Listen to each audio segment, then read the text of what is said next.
I'm Sam Roberts of the New York Times, and welcome to the New York Times Close-Up. This week, criminal justice reporter Alan Feuer joins us to discuss our evolving political and legal landscape as Donald Trump returns to the White House. But first, Paul Krugman, Nobel Prize-winning economist, one of the most influential voices in economic commentary. He's bidding farewell to the New York Times after an extraordinary 25-year run as an opinion columnist. His keen analysis, authoritative voice, and vibrant prose have illuminated the often complex connections between economics and politics, earned him a reputation as an indispensable voice. He won't be entirely gone. He'll still be able to read him on Substack. Paul, welcome, and thank you for joining us. You wrote in that last column in December that finding hope in an age of resentment is still possible. What have we got to be hopeful about? Okay, I mean, in a way, it's a little bit of the you can fool all of the people some of the time, but not all of them all of the time.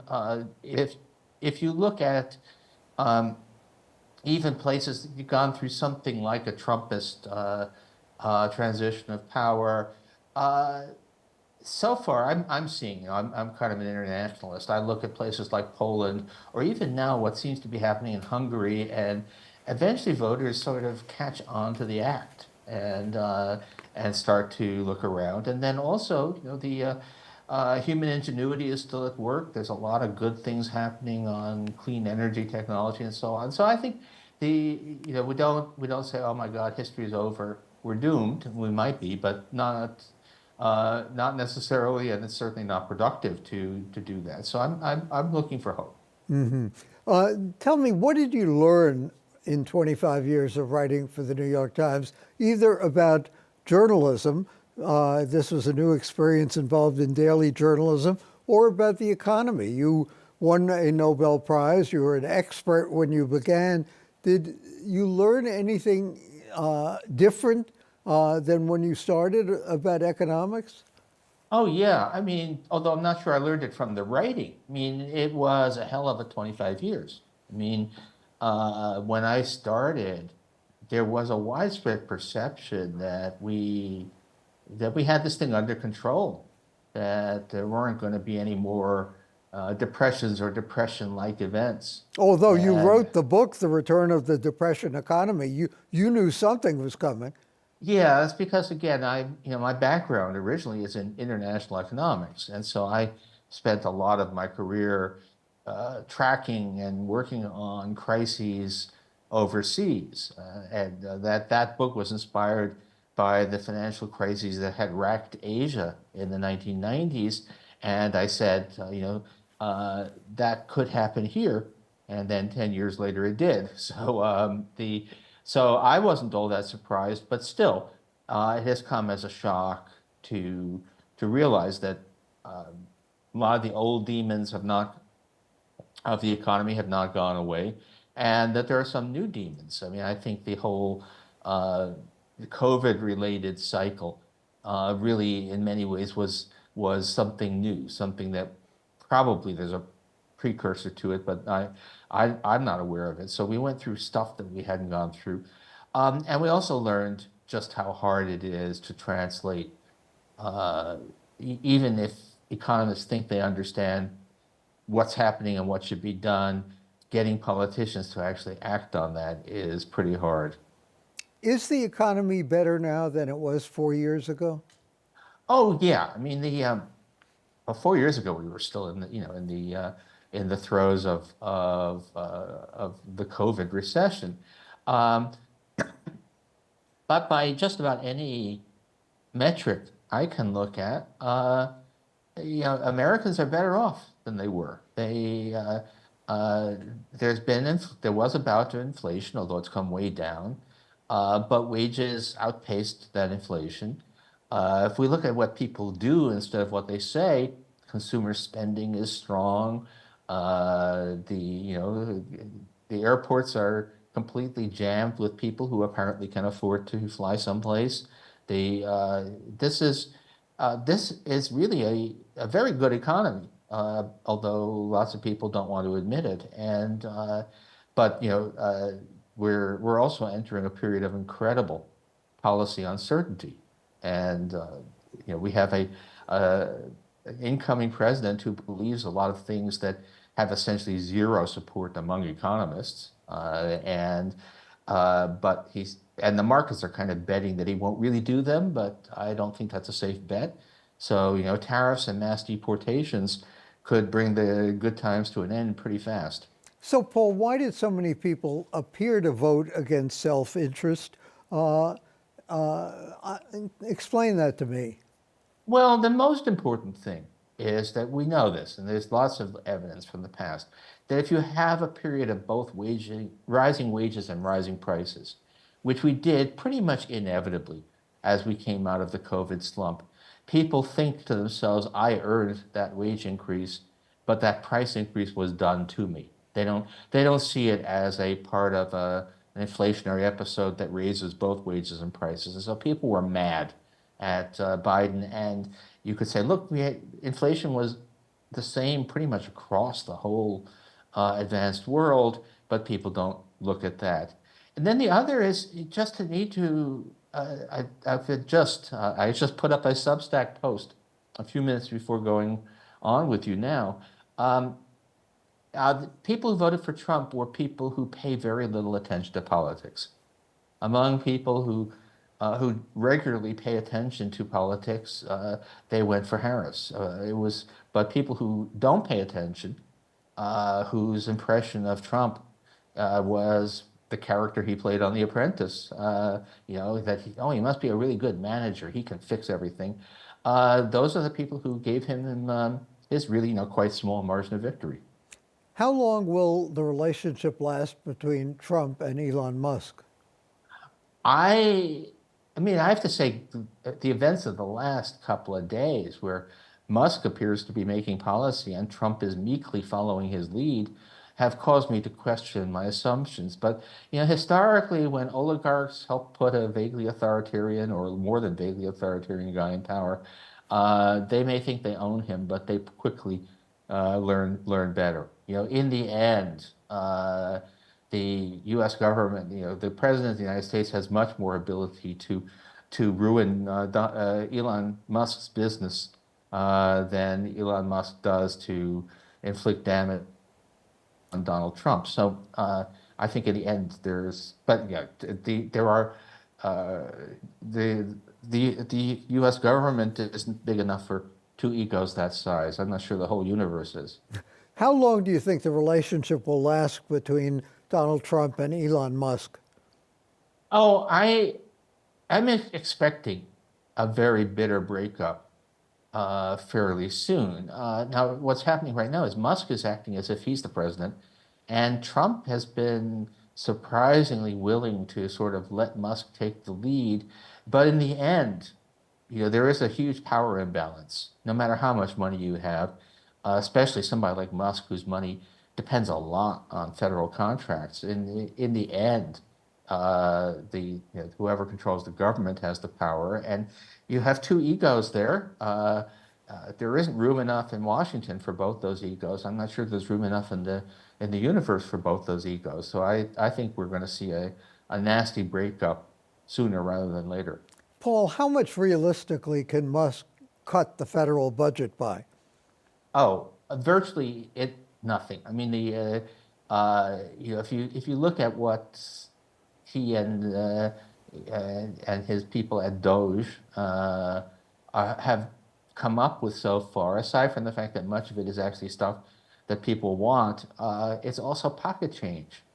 I mean, the federal government, as I like to say, federal government is an insurance company with an army. The great bulk of spending goes for Medicare, Social Security, Medicaid, and defense. And if you look for other stuff that you can cut, it's not that much money, and it ends up being things like air traffic control and Coast Guard, and the idea that there's large amounts of waste, fraud, and abuse that you can cut. Of course, there's waste. Any large organization has waste. The idea that you can save something that will even really show in the budget numbers by going after waste is just silly. You talk about the fact that there is so much resentment in the country. Why are billionaires resentful? I think that in general, billionaires, for one thing, I get to meet some very wealthy people, and some of them just kind of are wondering why they aren't happier with all of that money. But specifically, I think we're in a situation now where if you look at who's got big money, big personal money, there are people who not that long ago basked in public admiration as well as the comforts of great wealth. Remember when tech was going to save the planet, when social media were going to bring democracy to the world, when people like Zuckerberg or Musk were kind of folk heroes, and now they're still incredibly wealthy, but are also often widely regarded as malign influences, and they're discovering that money can't buy you love, and that's a surefire way to find yourself saying, if I'm so rich, why aren't I universally admired? You wrote that we have a collapse of trust in elites. Whom do we Yeah. trust? Well, at this point, the answer is basically nobody. I mean, I guess Taylor Swift fans trust Taylor Swift, but aside from that, it's very rough. I mean, they, yeah, I'm old enough. I guess you're old enough to remember, Walter Cronkite, the days when there were actually trusted authority figures. Very hard to find anybody like that now. Should we trust economists? Oh, no, I mean, certainly not because of the credentials. I mean, I actually think, believe it or not, nobody will believe this, but I actually think that economic analysis has held up pretty well these past stressful 15 plus years. I mean, the just if we there was a lot of criticism of economists for saying that the inflationary spike after COVID would prove transitory. And it's true that transitory was longer than people expected, but um, gosh, inflation did fade away back down, 2.5%, which is not that high, without a major recession. So it actually, the models that said that this was not going to be an enduring problem were proved right. And so the consensus of most economists working on this has been not too far wrong. Certainly a lot better than all the people who said, oh, the dollar is dead and hyperinflation is coming and whatever. We've done okay, but don't flaunt your credentials. Don't say I've got a PhD, so you should believe me. Look, I've done a lot of work here. Let me show you some of the evidence we've collected. That's one of the things I did learn writing for the Times is never argue, never talk down, never tell people you should believe this because I know what I mean. I'm an authority figure. Always try to make the case. You're an authority figure. Have you ever been wrong? Oh, many times. If you've never been wrong, you're not taking enough risks. I mean, I was wrong. I didn't expect the productivity boom of the late 90s, early 2000s. I discounted that and I was surprised. I saw the housing bubble, but I had no idea that we were going to have a full-scale banking crisis. I just was, I thought I think, understand the logic of banking crises, but I didn't understand how vulnerable our system had become. I mean, and I did, I did not expect that large burst of inflation we had in 2021, 2022. I thought that it was going to be for a variety of reasons. I didn't understand about supply chains and all of that. I didn't think it was going to be as bad as it was, although I am feeling pretty good about my prediction that it would fade away. Paul, you say we are on the verge of a calistocracy, if I'm pronouncing it right. Kakistocracy. Calistocracy. Okay. Kakistocracy. I had to look that one up. What is it? It's ruled by the worst. It turns out to have been, it's an old term. I thought this might be a modern coinage, but it's been around at least since the 18th century, when learned men knew Greek. It ruled by the worst. And that is kind of, just look at the people that Trump is trying to put into senior positions in the government. It's like being a crook or a sexual predator or both are practically job requirements. So yeah, it's quite amazing. Where do they find these people? How worried are you about the second Trump administration, or do you think the balance of power, the levers of government, the judiciary, the military, Congress are enough there to restrain any excesses? Oh no, I'm terrified. I put 50% odds on us being kind of a Hungarian scenario or something where we're a democracy on paper, but in practice the system has been rigged so that we have one party rule into the indefinite future. I mean, this is, and we talk about institutions, but in the end, institutions are people. Institutions are people who believe that there are norms they should adhere to, that there are times when they should uh, obey the rules, even if it runs counter to their personal political preferences. And there are precious few people like that left in most of our institutions now. Among the group you named, I have zero trust in Congress to enforce the rules, very little trust in the courts, which have been heavily politicized. In some ways, the most trustworthy institution among your list would be the military, which I think are actually, we actually have a pretty sophisticated, pretty pro-democracy officer corps at the moment, but that's also going to come under attack.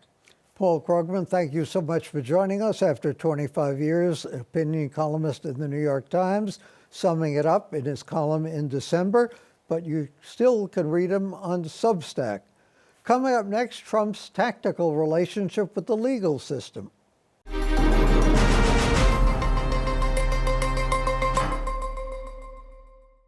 As a veteran crime and criminal justice reporter for the New York Times, Alan Feuer has been covering President-elect Donald Trump's latest legal bombshells.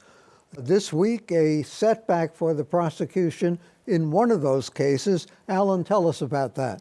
Well, we have just learned that an appeals court in Georgia has essentially kicked the prosecutor who brought the case in Fulton County against Donald Trump off of the proceeding entirely, saying there was a conflict of interest because she had had a romantic relationship with the lawyer she brought in to be her deputy.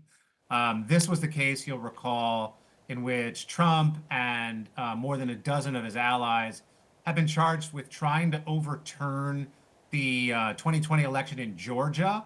And it was a kind of a sprawling, racketeering indictment. And now that case, which had already been sort of, mired in delay, it's basically crippled. So what happens to the case now? Does someone else prosecute it, or does it become moot? No, so what happens now is because Fani Willis, the Fulton County District Attorney, has been disqualified essentially from running the prosecution, a state board in Georgia will now get to select another prosecutor to run that case. It'll essentially move jurisdictions to, into the hands of another prosecutor. Now, that's a process, one, that could take forever. And two, there's no guarantee that the state board, which is a political entity, will pick a prosecutor who wants to actually push forward and pursue that case any further. So it's just, it's really, it was up in the air before, and now it's like it's up in the stratosphere now, basically. Alan, as you say, a lot of these cases against former President and future President Trump evaporating. He is still a convicted felon, as I understand the law. Are there any implications to that, any consequences to that as he enters office again? There is absolutely no bar on Donald Trump running for or holding office based on the crimes that he has been either charged with or convicted of. That's just, There are a few federal charges that disqualify defendants from holding office, but none of them were brought against Trump. So no, there is absolutely no consequence for his conviction or for the charges that he had faced that never sort of reached, a disposition. And all the federal charges are now voided? So the two federal cases that the special counsel Jack Smith had brought against Trump, let's recall, there was one related to the attempts to overturn the 2020 election, culminating in the January 6th attack on the Capitol. And then the other one involved Trump's mishandling of classified documents after he left office in 2020. Both of those cases are, for all intents and purposes, dead. And that is because Trump, by virtue of his electoral victory, triggered a longstanding Justice Department policy that forbids pursuing prosecutions against a sitting president. So in the January 6th case, which was being held in Washington, Jack Smith essentially filed a motion saying we have to dismiss this case because Trump is going to be president. We can't pursue it. And he effectively did the same thing in the classified documents case, which was taking place down in Georgia, just through a slightly different means. So that case, if you recall, had actually already been dismissed. And the judge there had ruled that the reason that the charges had to be thrown out were because Jack Smith had been unlawfully appointed to his job as special counsel. Well, Smith had appealed that decision. And what he did was he essentially withdrew the appeal with regards to Donald Trump, thereby, leaving the case in its dismissed state. So, So, Alan, when people said, for optics at least, that when Biden pardoned Hunter Biden, he also should have pardoned Donald Trump, that would have been meaningless. I mean, yes, it would have been totally meaningless because, there is one technicality in which a Biden pardon of Trump would have had actual on the ground meaning, and it is this.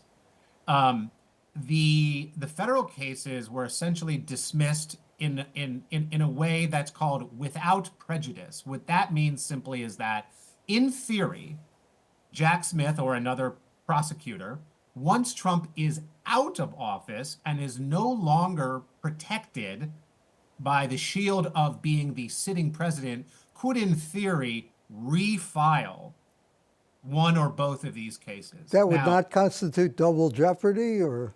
So there would be a legal fight over that, right? But the position that Jack Smith has taken is that because so basically the statute of limitations, which on both these cases is generally 5 years, by dismissing the case now, Jack Smith's argument is the statute freezes, and so it doesn't move forward, and so there would still be time to bring the case later. Now, like I said, there are all kinds of legal hurdles that would be involved. And of course, there would be political hurdles involved. After, the second Trump presidency, would a Democratic administration even want to sort of look backward and do this all again? These are just sort of things that we don't know from the vantage point of today, but, technically speaking, as a matter of law, the way in which the federal cases were dismissed left open that possibility. And Alvin Bragg's case in Manhattan, is that technically frozen until the president is out of office? We don't quite know yet. What happened, so that case, if you recall, it was charged, it went to trial. It was the only of Donald Trump's 4 criminal cases that made it in front of a jury.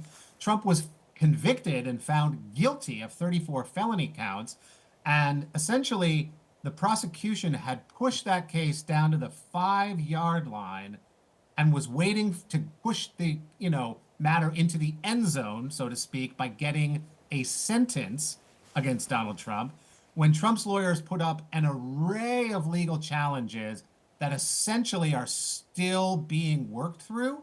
And in the meantime, of course, Trump has now become the president again, which involves the same sort of questions of, wow, can a sitting president, if you're not allowed to prosecute a sitting president under Justice Department policy, can you sentence a sitting president? Isn't that part of the prosecution?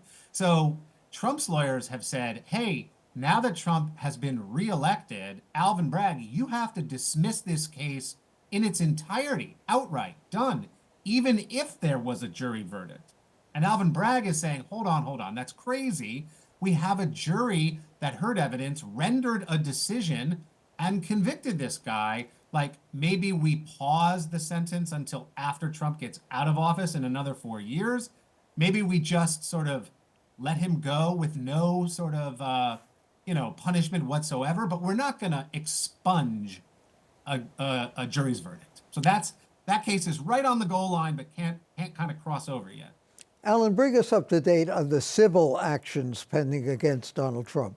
I would say, I mean, there's a lot of them, but I would say some of the most prominent are still pending are a collection of 8 related lawsuits that are seeking to hold Trump civilly liable for the role he played in instigating the riot at the Capitol on January 6th.